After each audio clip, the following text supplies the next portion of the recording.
పాలు పోసి వండినటువంటి బీరకాయ మునక్కాయ కూర చూసేద్దాం కుస్మాస్ కిచెన్లో. ముందుగా స్టవ్ ఆన్ చేసుకుని స్టవ్ పై గిన్నె పెట్టుకొని కూరకి తగినంత ఆయిల్ వేసుకుందాం. ఇప్పుడు ఆయిల్ వేడకంగానే కట్ చేసి ఉంచుకున్నటువంటి ఉల్లిపాయ పచ్చిమిర్చి కూడా వేసేద్దాం.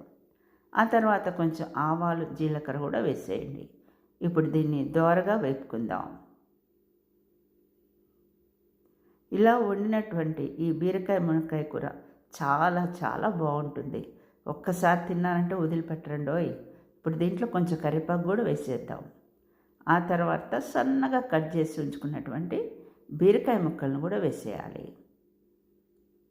ఇప్పుడు దీంట్లో మరి కొద్దిగా కరివేపాకు కూడా వేసేద్దాం. కరివేపాకు ఎంత వేసినా కూడా అది మనకి మేలే చేస్తుంది అనమాట. నేనైతే కరివేపాకు ఎక్కువగా వేస్తూ ఉంటాను కూరల్లో. ఆ తర్వాత కట్ చేసి ఉంచినటువంటి మునక్కాయలు కూడా వేసేద్దాం. ఇప్పుడు కొద్దిగా పసుపు వేసేద్దాం. ఆ తర్వాత టేస్ట్ తగ్గట్టు సాల్ట్ వేసేసుకోండి. ఇప్పుడు అంతా బాగా కలిసేటట్టు బాగా కలుపుకుందాం. ముందుగా ఒక 2 నిమిషాల పాటు హై ఫ్లేమ్లో పెట్టుకుని తర్వాత మీడియం ఫ్లేమ్లో పెట్టుకోండి. ఇప్పుడు మూత పెట్టేసుకుని చక్కగా మగ్గనివ్వాలి. ఇందులో నీళ్లు కూడా వేయని అవసరం లేదనమాట.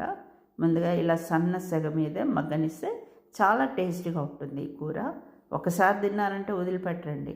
బీరకాయ అంటే ఇష్టం లేని వాళ్ళు కూడా కమ్మగా తింటారనమాట. ఇప్పుడు బాగా ఉడికింది అన్నప్పుడు కొంచెం ఒక అర గ్లాస్ అంత పాలు వేసేద్దాం. ఈ పాలతోనే అసలు టేస్ట్ ఈ కూరకి. ఈ కూర చపాతీలోకి రైస్లో కూడా చాలా చాలా రుచిగా ఉంటుంది.